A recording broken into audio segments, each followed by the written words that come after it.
Hello, welcome to Mosquito Bites Live. We're coming back to you live for Mosquito Bites Live. We're having casual conversations on what's trending. Very excited to have our guest, Delta Vector Control, join us today. Before I bring him on, I just want to acknowledge it's been a packed, busy week, even after California Mosquito Week, believe it or not.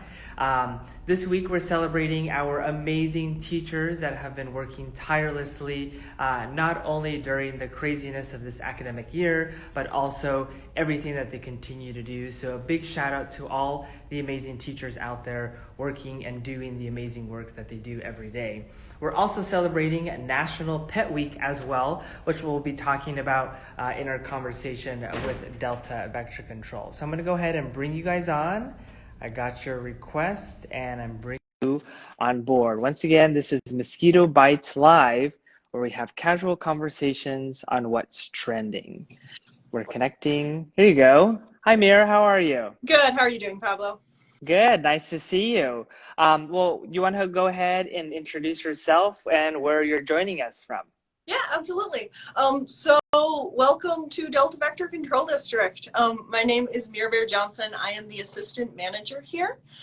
We are a mosquito and vector control district in Central California, the south, the valley. We're in Tulare County. We cover about 712 square miles in northern Tulare County.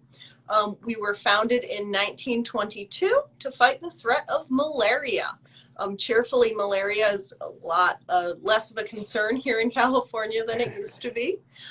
So these days, we mainly are dealing with the Culex species that are capable of transmitting West Nile virus, St. Louis encephalitis virus, and Western equine encephalitis virus, as well as our friend, the invasive yellow fever mosquito, which California is becoming very aware of. Unfortunately, yes. Unfortunately, yeah. Thank you. Well, what a great introduction, and thank you so much for joining us from the Central Valley. And I think one really cool thing that we've been able to highlight during these Mosquito Bites Live is really showing all the vector control districts that we have, not only nationwide, but also right in our home state of California. I'm from San Gabriel Valley Mosquito and Vector Control District, and we're in Southern California, and you're in the Central Valley. And I think it's important too to highlight how we deal with different things and different areas. We have a very urban area, but we also have some wildlife in our area, and you guys are very different in the types of areas that you guys monitor. So I think that's really cool to highlight. Yeah, we have some of that, suburban, urban, edgy, but not urban like it's urban down in the south. And then we have a lot of agriculture, dairies and fields and orchards and all of that whole funness, which is a different ball game for mosquito control. Yes, it definitely is. So I'm going to dive right into our questions today. So like I mentioned earlier, this is Mosquito Bites Live, where we have casual conversations on what's trending. And today we're highlighting education because it is Teacher Appreciation Week and National Pet Week. I want to start off with the importance of education. How do we educate the public on mosquitoes and vector-borne diseases? Well, here at Delta, we really like hands-on education. We like those events where we can really get people to see things and, get their hands figuratively dirty, never literally dirty. So we've been lucky enough to do some citizen science days, which are really excellent, as well as some school STEM events we've been invited to. And that lets us show kids and parents and citizen science tests, live mosquito larvae, pupa, adults. We always like to do a demonstration with some mosquito fish so they can actually see the mosquito fish eat some of those larvae, which is a big hit. And, we bring traps so people can see what the mosquito traps actually look like and, understand what we're doing for surveillance and all of those sorts of things. We also always make sure that we have resources available on our website so that people can access those. We have some activity books for kids, as well as some, informational pamphlets for adults. And then we're doing a lot of inspections for the Aedes aegypti mosquito. And whenever we do an inspection, we'd like to talk to the homeowner and show them, larvae if we find breeding or where they might be able to fix and mosquito-proof their yard a little bit more than it currently is. So hands-on is really I think, the best way to go for mosquitoes, because, you know, conceptually, when you see where it actually is and where the breeding is taking place, it's different than just like, oh yeah, mosquitoes breed in water. Definitely, and you touched on a really good point. Here at the San Gabriel Valley Mosquito and Vector Control District, we have our EcoHealth Vector Education Program, where we have two amazing education specialists that go to schools, and especially in these times, virtually as well, visiting schools. And like you said, having that hands-on experience. And that has been one big shift, especially during the pandemic, is how can we still have that hands-on engagement while we're still virtual? And thankfully, we've been able to pivot in a lot of those ways where we're able to have these Zoom meetings with classes, Girl Scout groups, and still have that kind of in-person and hands-on experience where they're able to see mosquito larvae up close and personal. And same thing, like you mentioned too, when we, before when we were able to be out at big city events, having just larvae there and people physically looking at them creates a whole difference with how people interact with mosquito larvae, and understanding, again, like you said, it's not just hearing that mosquito come from stagnant water, but actually seeing them. You instantly see everything connecting for so many people, like, oh, I've definitely seen that before, you know, in my bucket or in my grandma's plants or things like that. So I think that's super important. The hands-on experience is so important when it comes to education, and specifically for vector-borne diseases and understanding mosquitoes. Yeah. So once again, this is Mosquito Bites Live, where I'm joined by Mira from Delta Vector Control District, and we're highlighting education as part of Teacher Appreciation Week that is this week. So my second question is, and more specifically towards that, is why is vector control important to learn, especially in early education? Well, I'm a little biased because I think insects are super cool. Um, They are. Everyone should be excited to learn about mosquitoes and vectors and all of those insects. But I know there are people who don't like insects, and I don't understand, but that's fair. And so, but they are still part of our environment. Insects and vectors are always going to be part of our environment. And if you know about them, you can make sure you're staying safe from them. Vectors, especially because, you know, they're inherently capable of transmitting something, whether it be a mosquito-borne illness or a food-borne illness or whatever the situation is. Being aware of them, how they interact with you, how they interact with other people, can help you make sure that you're staying safe, that you're keeping yourself safe, as well as your family and friends and loved ones. So I think that especially information about, you know, vectors and what they are and how to control them and protect yourself is really just, it's, you know, keeping yourself healthy and happy and safe. And then also, especially for early education, I think that it can spark that love of science and that interest in insects that it did for me. And that's great. And I'm always happy to encourage that in others. Yes, definitely. We've definitely seen that when we've been at booths.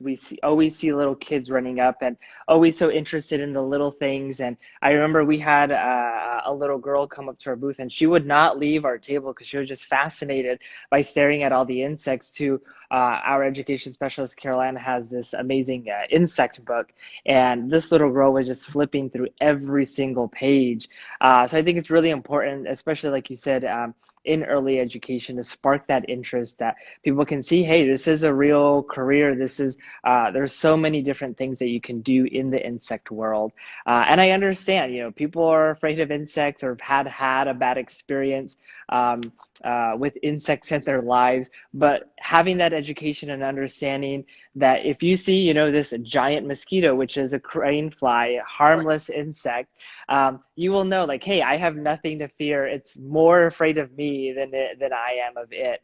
So I think it's really important to highlight. And again, we have the privilege here at San Gabriel Valley, where we have our education program that is going to schools and continuing that education with so many young minds out there, getting them fascinated and interested about insects. And like you said, you never know, it might spark that thing that kids are interested in, and hopefully lead them down an entomology route, or a route where they're working with insects every day. Yeah, I love when little kids come up to the booth and just start talking about insects. I'm like, yes, go. What do you want to tell me? I got it. It's awesome. It's awesome to see that early on curiosity and interest in the insect world. Yes. So now I want to shift gears a little bit. Once again, this is Mosquito Bites Live, and I'm talking with Mira from Delta Vector Control District. And we're talking about education as well as our four-legged friends, which is National Pet Week. A lot of people don't know that our pets, our fur babies or our four-legged friends, are also at risk for some vector-borne diseases. So how can we protect our pets from vector-borne diseases? Well, so making sure you don't have any standing water that's breeding mosquitoes on your property protects you and your pets. That's, 2 for 1 there. Additionally, there are vaccines and medications you want to make sure that your pet is on, depending on where you are, depending on what type of pet it is, so on and so forth. Mosquitoes can carry dog heartworm, for instance. So there are medications for that. We have a vaccine for horses so that they can't get West Nile virus. So it's very important if, your loved pet is a horse that you're making sure that they're getting appropriately vaccinated. There's a Lyme disease vaccine for dogs. There are a lot of vaccines out there, so you really want to make sure you're talking to your vet about those vaccines and medications, flea and tick medications, making sure they're not able to get anything of that nature. But as always, if you can get rid of the breeding source, if there's no standing water, if there are mosquitoes breeding on your property, then you're going to be keeping both yourself and your pet significantly safer.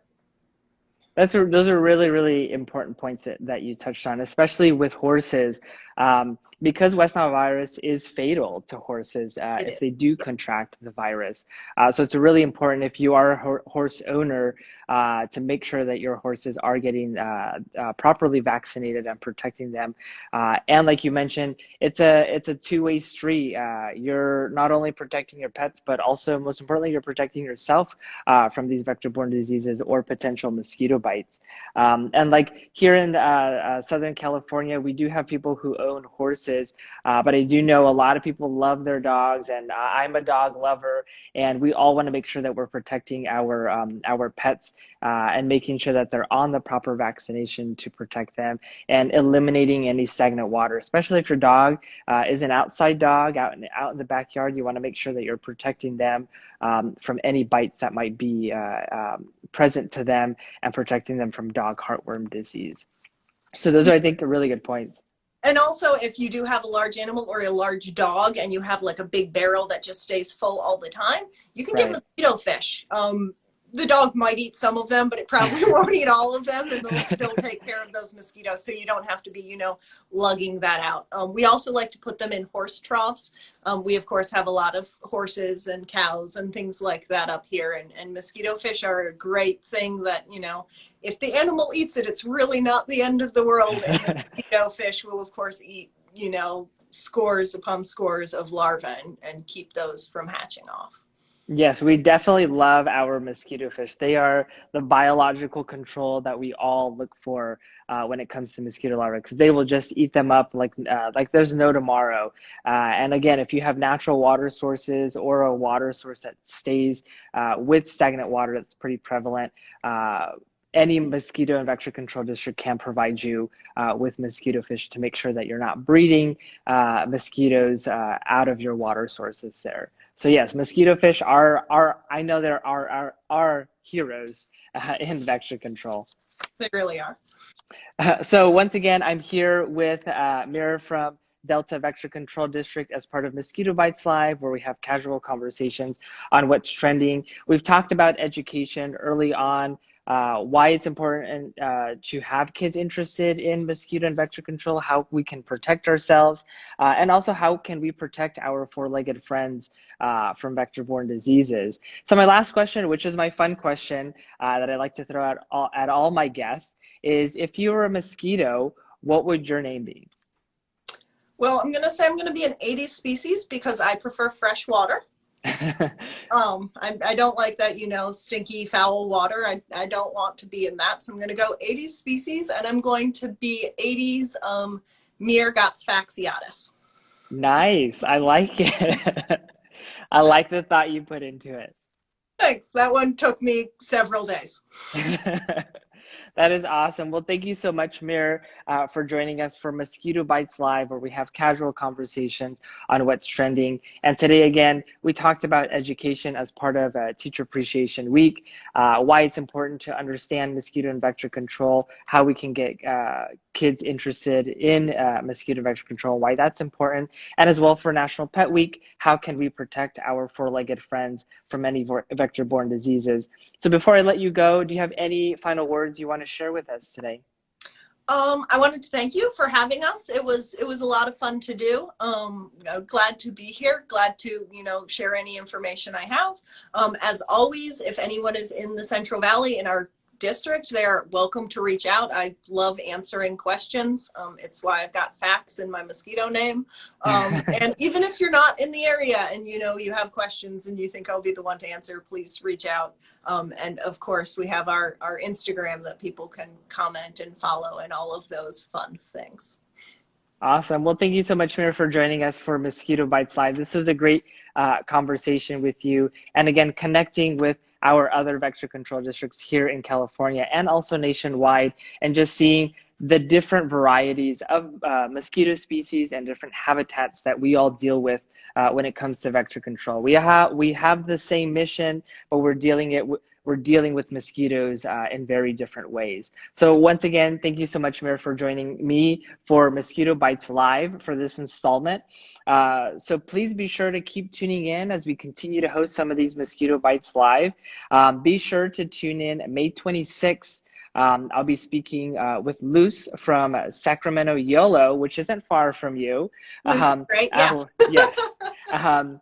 Our Sacramento, our northern, one of our Northern California vector control districts. And that'll be a very fun Mosquito Bites Live. It'll be in Spanish, so we're very excited to bring that one to you guys. So once again, thank you so much, Mir, for joining us for Mosquito Bites Live, and hopefully we'll see you guys soon. Thank you. Thank you so much. Have a good one. Bye. You too.